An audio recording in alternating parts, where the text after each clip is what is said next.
सबको मेरा प्रणाम है, नमस्कार है प्यारे बच्चों। आपके सवाल और हमारे जवाब एनटीपीसी 2024 के। पहला, हम सीधे मुद्दे पर आते हैं, किस आरआरबी जोन में फॉर्म डालें। ये बहुत बड़ा मुद्दा है दोस्त मेरे। 30 to 40% यहीं पर निर्भर करता है कि आपका रिजल्ट होगा या नहीं होगा। अब यहां पर अलग अलग बातें हैं।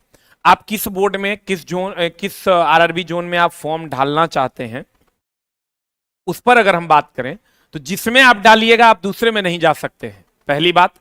दूसरी बात कि अगर आप ओबीसी हैं और आपका पीटी में कट ऑफ सीबीटी वन में यूआर को पार नहीं किया है तो मेंस में आप कितनों नंबर ले आइएगा तो यूआर में आप नहीं जा सकते हैं।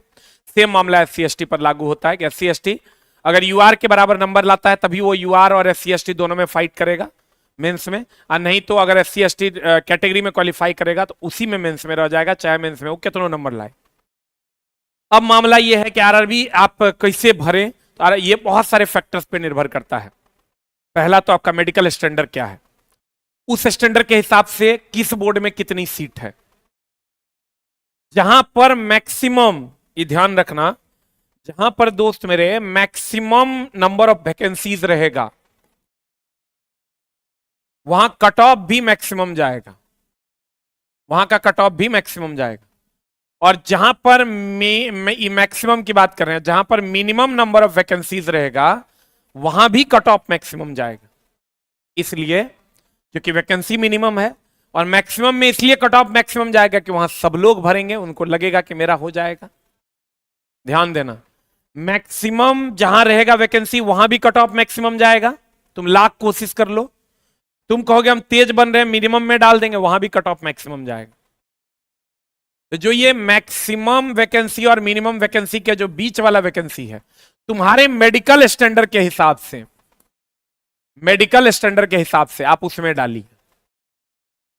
उसको पहले रखिए, फिर उसको बाद में, उसके बाद। अगर आपका मेडिकल स्टैंडर्ड एकदम A2 है, बढ़िया मेडिकल स्टैंडर्ड है, तो आप JAA को सबसे ऊपर रखिए।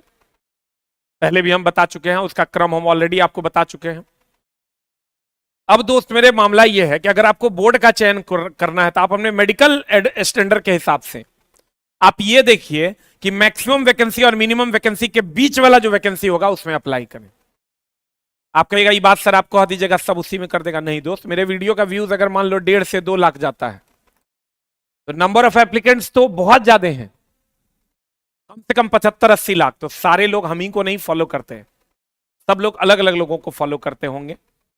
कोई बहुत सारे जो हिंदी भाषी क्षेत्र के लोग हैं, अगर मान लो हमारे वीडियोस पे 2 लाख, 2.5 लाख, 3 लाख व्यूज भी आ जाते हैं तो तब भी उतने ही एप्लीकेंट्स होंगे। हम हमेशा बच्चों को ये बताते हैं कि मैक्सिमम वैकेंसी में मैक्सिमम कंपटीशन रहेगा, मिनिमम वैकेंसी में भी मैक्सिमम कंपटीशन रहेगा। आप बीच वाला लीजिए, लेकिन अपने मेडिकल स्टैंडर्ड के हिसाब से पोस्ट प्रेफरेंस दीजिएगा और मेडिकल स्टैंडर्ड के हिसाब से आप बोर्ड का चयन कीजिए। अगर मान लो आपका मेडिकल स्टैंडर्ड बहुत बढ़िया है तो आप JAA पोस्ट को सबसे ऊपर रखिए।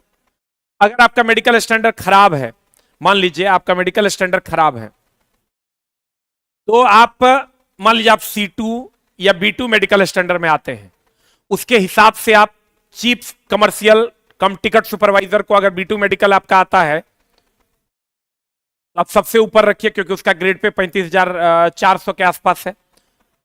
सबसे ऊपर आप रखिए लेवल 6 का जो पोस्ट है चीफ कमर्शियल कम टिकट सुपरवाइजर को। और अगर आप मेडिकल स्टैंडर्ड सबसे बढ़िया आपका तो JAA का सबसे ऊपर रखिए। उस हिसाब से आपको भरना है। एक तो सीट देखना है किसमें कितना है, और दूसरा मेडिकल स्टैंडर्ड से डिसाइड करना है कि कहां पर हमको कौन सा जो बोर्ड में हमारा कितना सीट है उस मेडिकल स्टैंडर्ड के हिसाब से, और तब जाके आपको अप्लाई करना है। और कैटेगरी का भी ध्यान रखना है कि आपकी कैटेगरी में कितना है। 3 चीजों का ध्यान रखना है। पहला, नंबर ऑफ वैकेंसीज, दूसरा आपके कैटेगरी में कितना सीट है, और तीसरा कि आपका मेडिकल स्टैंडर्ड के हिसाब से आप उस कैटेगरी में हैं कि नहीं। इन सब चीजों को एनालाइज करते हुए तब आप बोर्ड का सिलेक्शन कीजिए। टाइपिंग टेस्ट हिंदी और इंग्लिश दोनों अनिवार्य है क्या? नहीं, कोई एक में देना है, या तो हिंदी में या तो इंग्लिश में, दोनों अनिवार्य नहीं है। अगर फर्स्ट पोस्ट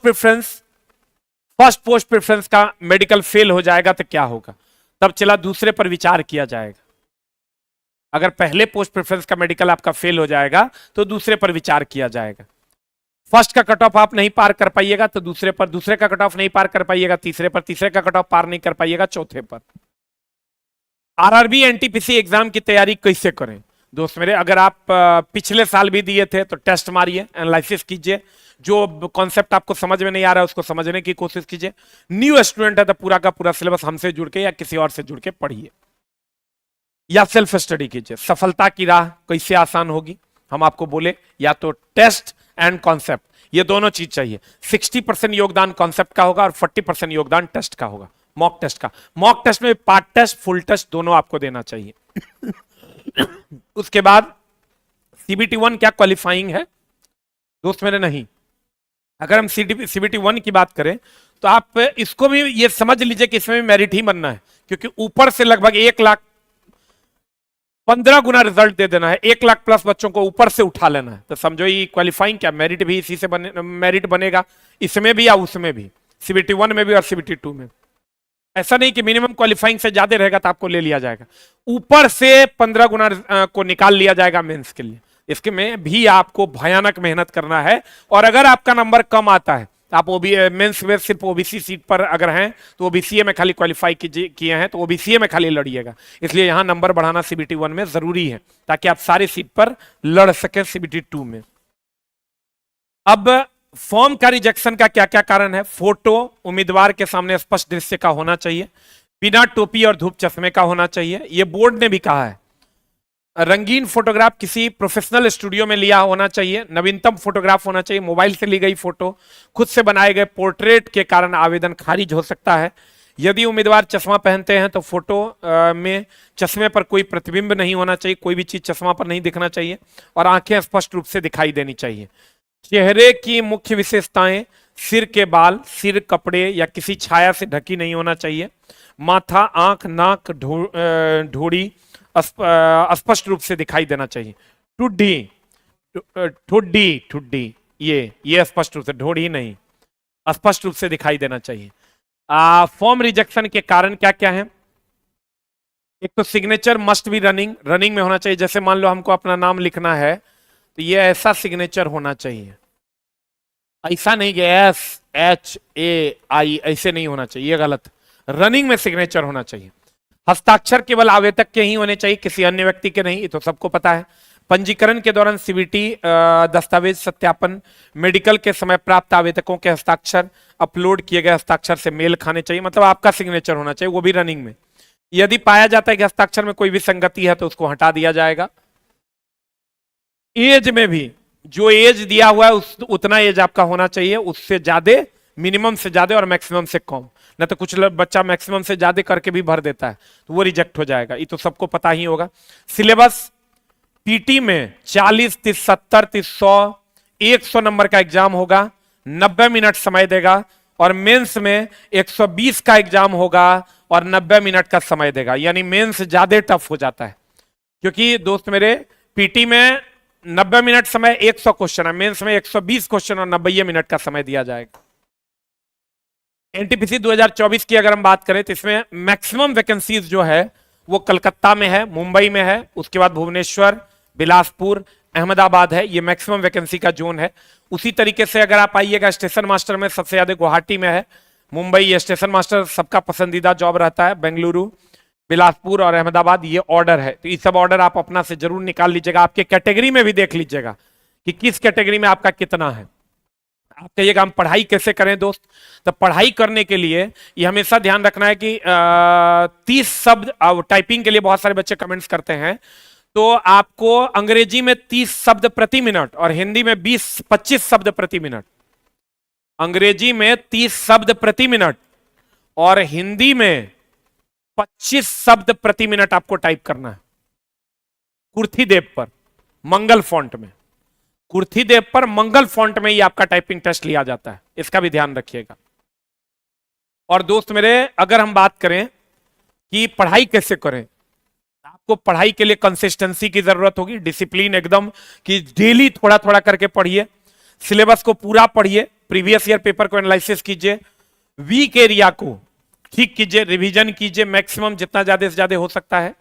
दूसरा, कंफ्यूजन वाले एरिया को खत्म करने के लिए अनलिमिटेड टाइम टेस्ट मारिए, अनलिमिटेड सोर्स को, अनलिमिटेड टेस्ट, अनलिमिटेड टाइम में तैयारी नहीं करना है, मिनिमम टाइम में तैयारी करना है, लिमिटेड सोर्सेस यूज करना है, लिमिटेड कंटेंट यूज करना है, लिमिटेड क्वेश्चंस बनाना है और स्मार्ट अप्रोच करिएगा, तब आपका काम होगा। ये नहीं कि जनरल अप्रोच पढ़ रहे हैं, बना रहे हैं, हो जाएगा। अनलिमिटेड क्वेश्चन बना रहे हैं, लिमिटेड कंटेंट, लिमिटेड क्वेश्चन और स्मार्ट अप्रोच कीजिएगा, तब आपका काम होगा। और ये आपको समझना पड़ेगा कि हमको कैसे प्रीवियस ईयर के हिसाब से कुछ चीजों को पढ़ना है। प्रीवियस ईयर से बहुत सारी चीजों का आइडिया हो जाता है बच्चों को। मॉक टेस्ट में क्या क्या परेशानी है? स्पीड की समस्या होती है, मार्क्स कम आता है। उसका एकमात्र रीजन है कि आप टेस्ट को एनालिसिस नहीं कर पाते हैं। टेस्ट का अगर आप एनालिसिस कीजिएगा तो आपका स्पीड भी बढ़ जाएगा और मार्क्स भी कम आएंगे। आप कहिएगा मार्क्स भी अधिक आएगा। आप कहिएगा एनालिसिस कैसे करें? जो नहीं बन रहा है, जो वीक एरिया है, उस पर काम कीजिए। जो क्वेश्चन बार बार रिपीट हो रहा है उसको अलग से नोट कीजिए, इसको एनालिसिस कहते हैं। अगर आप इसमें मेनली आपको साइंस, मैथ, जीके और रीजनिंग, इसका रिवीजन अगर मैक्सिमम आप करते हैं तो ये दोनों समस्याएं आपकी दूर हो जाएगी। पढ़ाई का नाम पढ़ाई नहीं है, पढ़ाई का दूसरा नाम रिवीजन है, इसलिए रिवीजन मस्ट बी इंपॉर्टेंट। अगर आप हमसे जुड़कर पढ़ना चाहते हैं तो आप हमारा कोर्स ले सकते हैं, अन्यथा आप नहीं भी ले सकते हैं। हम बार बार कहते हैं फ्री में आके हमसे पढ़ो, पेड कोर्स किसी और से पढ़ो, कोई दिक्कत नहीं। हम आपको सिर्फ इंफॉर्मेशन दे रहे हैं। रेलवे एनटीपीसी के लिए पीटी मेंस दोनों का मिला के हमारा कोर्स है 1599 में। और अगर आप ऑल एग्जाम एनटीपीसी सहित ग्रुप डी वगैरह एएलपी सब के लिए लेना चाहते हैं तो यहां देख के लीजिएगा, रेलवे ऑल एग्जाम, ये भी आपको 1599 में मिल जाएगा। बाकी सब्जेक्ट वाइज आपको अलग अलग फीस में कोर्सेस उपलब्ध मिलेंगे। आस ऑफिशियल ऐप डाउनलोड कीजिए, रेलवे कोर्स में जाइए और यहां जाने के बाद आपको रेलवे कोर्स में जैसे आप जाइएगा यहां पर आपको सारा कोर्स दिख जाएगा, एनटीपीसी का भी, रेलवे ऑल एग्जाम का भी। दोस्त मेरे, हम बार बार कहते हैं अगर टेस्ट देना है आपको तो टेस्ट के लिए आपको बिग बूस्टर ऐप डाउनलोड कीजिए और एनटीपीसी बंडल में भी आप जा सकते हैं, या railway exam online test in offline में, ऑफलाइन टेस्ट इन ऑनलाइन में जाइएगा। एक पूरा का पूरा टेस्ट आपको 199 में मिल जाएगा। ये सब कुछ मत कीजिए दोस्त मेरे, हम बार बार कहते हैं आप जैसे पढ़ रहे हैं वैसे पढ़िए। क्या क्या कीजिए? एक तो सेल्फ स्टडी का टाइम बढ़ाइए, एनसीईआरटी के तरफ अपना झुकाव बढ़ाइए, प्रैक्टिस कीजिए, दोस्त यार आपस में मिलके प्रैक्टिस कीजिए जितना ज्यादा से ज्यादा हो पाता है। ग्रुप डिस्कशन से बढ़िया कोई डिस्कशन नहीं है, सेल्फ स्टडी से बढ़िया कोई स्टडी नहीं है। और दोस्त मेरे, कोशिश कीजिए, हम लोग सिर्फ आपके सारथी हैं जो आपको एक अच्छा कंटेंट कम समय में, लिमिटेड समय में दे करके आपके गोल को निश्चित करते हैं। और बोर्ड का सिलेक्शन आप अपने कैटेगरी के हिसाब से, अपने मेडिकल स्टैंडर्ड के हिसाब से, आपके नंबर ऑफ सीट के हिसाब से आप बोर्ड का सिलेक्शन कर लिए, टॉप और बॉटम को छोड़ के। और पोस्ट प्रेफरेंस आप अपने मेडिकल स्टैंडर्ड के हिसाब से दीजिए, थोड़ा सा एनालाइज करके, तभी आपका काम होना है। फोटोग्राफ वगैरह में ध्यान रखिएगा, स्टूडियो से खिंचा के तभी दीजिएगा। टोपी अगर आप पहने हुए हैं, टोपी के बिना देना है। और कोशिश करना है चश्मा पे कोई रिफ्लेक्शन ना आए। रनिंग में सिग्नेचर करना है, तोड़ तोड़ के सिग्नेचर नहीं करना है। ऐसा नहीं कि ऐसा सिग्नेचर आप कर के बाद में वही सिग्नेचर आप ही नहीं कर पाते, जो सर सिग्नेचर आप करते हैं वही करना है। Thank you very much. आपके और भी अगर कोई सवाल है तो आप कमेंट बॉक्स में जरूर लिखिए, हम आपकी सेवा कर देंगे। Thank you very much, love you all.